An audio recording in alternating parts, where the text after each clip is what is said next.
ever struggle with putting yourself out there and feeling like, oh, if I put myself out there, people are going to realize that I'm actually not as good as what I think I am or what I've been saying. I'm going to get found out. They'll realize I'm a fraud.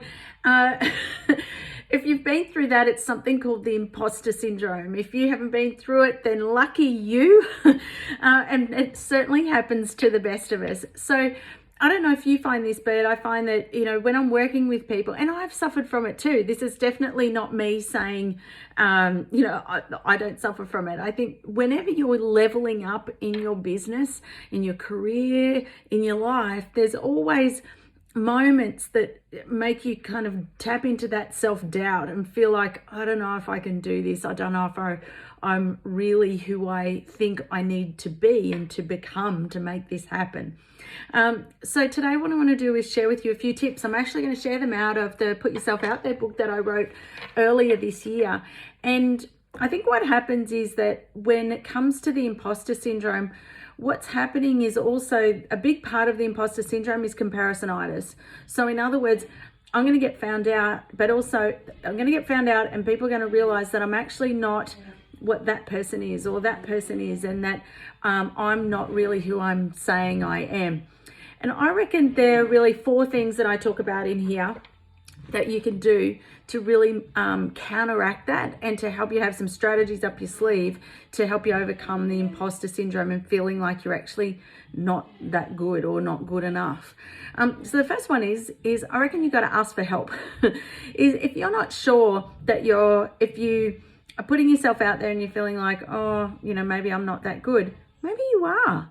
Maybe you're just having a whole sense of bias around how you're operating, and that you might actually know your stuff. It might be that you just need some advice from someone who has done that. And again, with one of the videos I talk about, listen to eagles. Get advice from eagles, the people who have done it, the mentors, advisors who are qualified to give you that advice. That can be really helpful to remind you and to validate that actually it's okay. Yes, what you're saying is right. And I know that's been a huge help for me, being able to make sure that I'm on the right track. The second one is you've got to be your own best friend. To be your own best friend, this means that you've got to be in your own corner. You've got to be in there backing yourself. You've got to be in there saying, you know what? You know what you're doing. You've been doing this for 20 years. Come on. Like, you really got to look at your self-talk and what you're saying to yourself, because we do know the research tells us that about 80% of our self-talk is negative. So you've got to watch that. The third one is you've got to remember your uniqueness. There's things that you do that nobody else can do. That energy and that essence that you are, you've got to amplify that so that it's actually about the experience of being around you as opposed to just what you do. So remember your uniqueness and amplify that. And number 4 is the big one. This is the big one I get all my clients to do, is to create before you consume.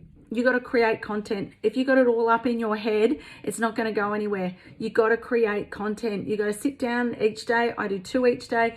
For those in our community, that their accountability is to do 100 pieces of content a year. And because that keeps the imposter syndrome at bay, because you start to realize as you're writing it down and capturing it, wow, I really do know more than what I probably think I've given myself credit for. So if you can do those 4 things, and the big one is create before you consume, then you're well and truly on track to overcoming the imposter syndrome. I'd love to hear what you do to overcome it.